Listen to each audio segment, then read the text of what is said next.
Em que momento exato da vida a gente decidiu que ser produtiva vale mais do que ser feliz?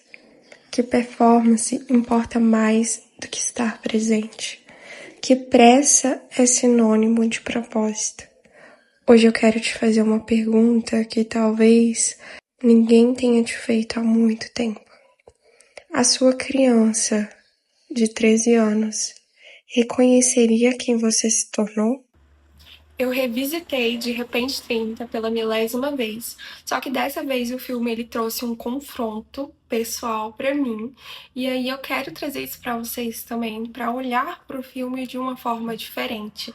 E eu tenho certeza que depois desse site que eu vou te trazer, você também vai olhar pra ele de uma forma totalmente diferente. A gente sabe as dificuldades que enfrentamos quando a gente vai se tornando adulto.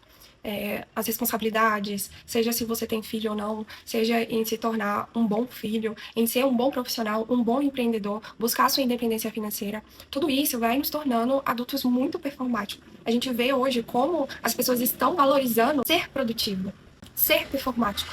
E nisso tudo, a gente vai esquecendo a essência. E aí, por isso, da pergunta, quem sua criança interior gostaria de ser hoje? No início do filme, a gente já consegue perceber uma insatisfação da atriz com o seu próprio corpo, com as relações pessoais dela, onde ela gostaria de estar e não estava, no grupinho das gatinhas.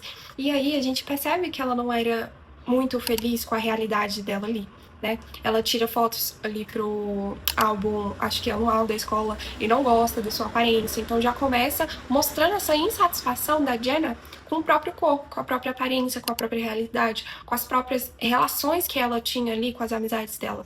No dia do seu aniversário de 13 anos, ela chama as garotas mais populares da escola e ali elas vão, mas não de forma genuína, mas no intuito da Jenna, que era muito inteligente, fazer o trabalho da escola delas. E aí elas vão lá, marcam presença, mas só para buscar esse trabalho. Nesse enredo, elas acabam enganando a Jenna, pedindo ela para ir pro armário, que o garoto mais popular da escola ia chegar lá de surpresa e beijá-la.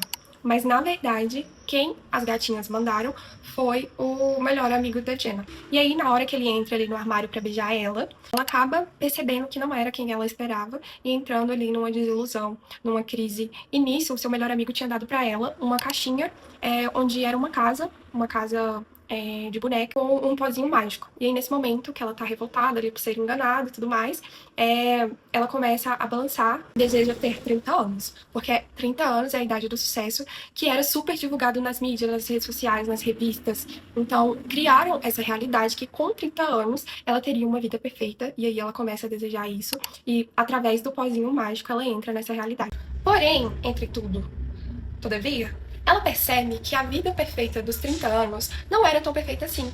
E aí a Jenna de 13 anos com a Jenna de 30 começa a entrar em conflitos de personalidade. Em uma cena simples, Jenna entra no elevador e aí ela cumprimenta sua vizinha, que deve ter por volta de 13 anos de idade também. E aí a vizinha olha pra ela cumprimenta a sua vizinha, e aí a vizinha fala: "Você nunca me cumprimentou". E aí a Jenna faz tipo assim: será por quê? Tipo assim, fica meio se perguntando. E aí começa a ter uma reação que a Jenna de 13 teria, e não a Jenna de 30.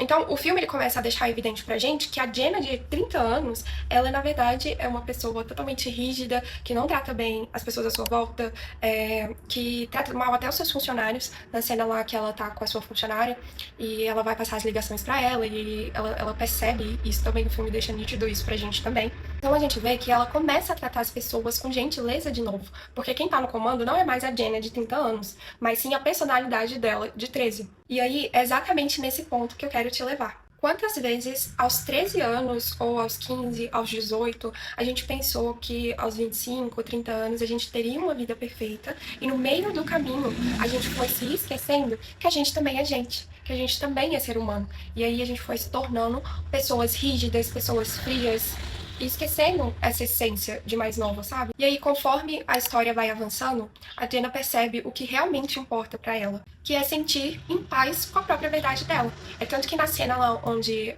a revista tá passando por uma mudança de identidade e tal, ela busca o que faz sentido pra ela. Não só isso, mas depois que o filme acaba, a gente percebe que talvez ela esteja feliz não num apartamento no centro de Nova York, ou no melhor cargo, ou com o melhor namorado, mas sim com uma casa que faz sentido pra ela, uma casa que faz ela se sentir em casa, em um emprego no qual ela se sinta realizada, com alguém que talvez não seja o namorado perfeito, mas alguém que veja ela como ela é, alguém que a ame pelo que ela é, e não por aquilo que ela tem ou aquilo que ela passa a ser. E aí o filme, ele traz essa pergunta, que há muito tempo eu deixei ela guardada. Quem a minha versão de 13 anos gostaria de ser hoje? O que que ela ouvia, o que que ela assistia, o que que ela gostava, como ela gostava de se vestir. E aí, não que eu deva pensar da mesma forma como antes, né? Porque a gente amadurece, mas não perdesse a essência de quando a gente era mais nova. A vida adulta vai tornando a gente pessoas frias, pessoas rígidas, que só buscam dinheiro, meta. Isso é importante? Sim, mas talvez isso não seja aquilo que realmente alimente a nossa alma, sabe? E buscar um pouco dessa essência de quando a gente era mais novo é importante pra gente ser seres humanos realizados, seres humanos plenos, porque não sei vocês, mas isso é importante pra mim, sabe? E eu quero trazer essa essência pra vocês também. Comenta aqui embaixo pra mim o que você mais gostava quando tinha 13 anos. O que você gostava de assistir, o que você gostava de comer, o que você gostava de vestir. Eu amava me vestir com rosa, colocar coisas no cabelo. Eu até trouxe uma tiara aqui, ó, pra compor a estética do vídeo. Vocês gostaram? E aí, no meio disso tudo, eu fiquei 6 meses sem criar conteúdo aqui pro YouTube, porque eu fui me perguntar quem eu era, qual essência e propósito eu queria trazer para as pessoas e qual transformação eu posso gerar em vocês. E a verdade é que eu sempre tive um olhar muito profundo para tudo, uma vulnerabilidade muito ativa, sabe? E eu quero transformar isso na minha força e trazer isso para vocês, essa visão de mundo diferente, até num vídeo de sessão da tarde. Então, resumindo, o insight que eu tive com o filme é que você leve com você a sua criança interior, aquilo que você gostava, que você possa alegrá-la, porque ela já se sente orgulhosa de quem você é. Talvez você nem imaginava quem você se tornou com a sua idade que você tem hoje, mas eu tenho certeza que ela estaria orgulhosa, seja lá o que você esteja fazendo. Leve-a com você em tudo que você for construir daqui pra frente. Comenta aqui embaixo qual filme te marcou, assim, te trouxe um insight muito interessante. Eu tenho vários outros. Já até pensei em transformar isso em um quadro aqui no YouTube. Se você se identificou com esse conteúdo, eu peço para se inscrever no meu canal, que aqui eu vou trazer muito mais insights sobre autoconhecimento, criação de conteúdo, negócios e tudo envolvendo esses mundos. Então, um beijo e até mais.